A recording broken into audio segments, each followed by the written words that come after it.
Joe. We're here with the London Balboa Collective. This was session 3, class 4, the final class for this term.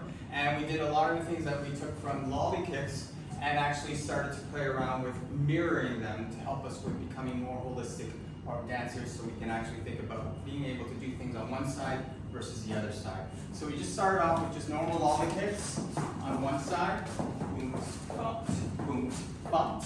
But then actually seeing how we can mirror that, so we're actually on the opposite side of things. Trying to get it so it feels it's nice. This Feels way. like this side, feels like this side. Yeah. Sometimes Relax. when we do this, a lot of times we'll end up doing in the opposite way, but usually you will find out that it happens, so that you can actually then start to get into this feeling here.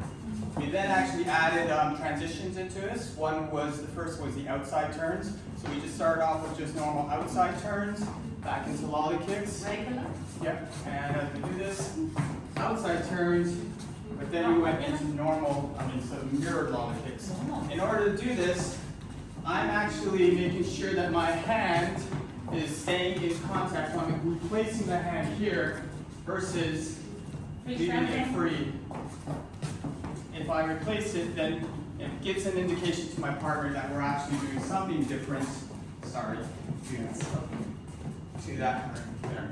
Boom, boom. And then we did the inside turns. That was the outside turns. So the inside turns, the same thing.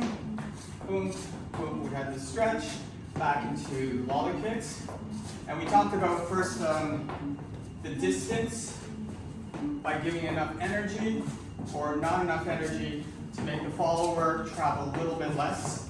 If I'm going around the partner, we'll travel a little bit less.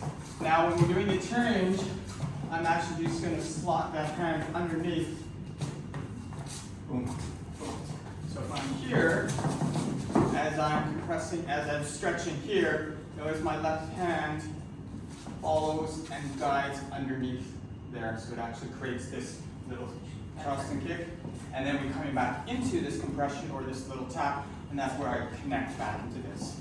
And we do this on the other side as We well. also follow us and help us as we compress around. I think about keeping my arms where they left them, Yeah. rather than moving around and lots of noise. And also looking for my leader. And then now we did it on the other side. Boom, boom, boom, sliding through this. Boom. Then we added outside turns with elbow catches through this. Elbow catch. Looking for your leader. Boom, boom. Outside turns. Then back in. Boom, boom. All this way. Boom, boom, boom. Outside turn to elbow catch and boom, boom, boom, boom. We also did the inside turns to the elbow catch, and usually you can use both hands, but I was just using one arm to do the elbow catch and the connection. So on this side here, I was actually using the same hand to do the elbow catch, and then coming back in to go into mirrored, as with the other side. Elbow catch this way, and then back in. And so you have that boom, boom, boom, boom, back into boom, boom, boom, stretch, boom, boom, boom, boom, boom, and back around.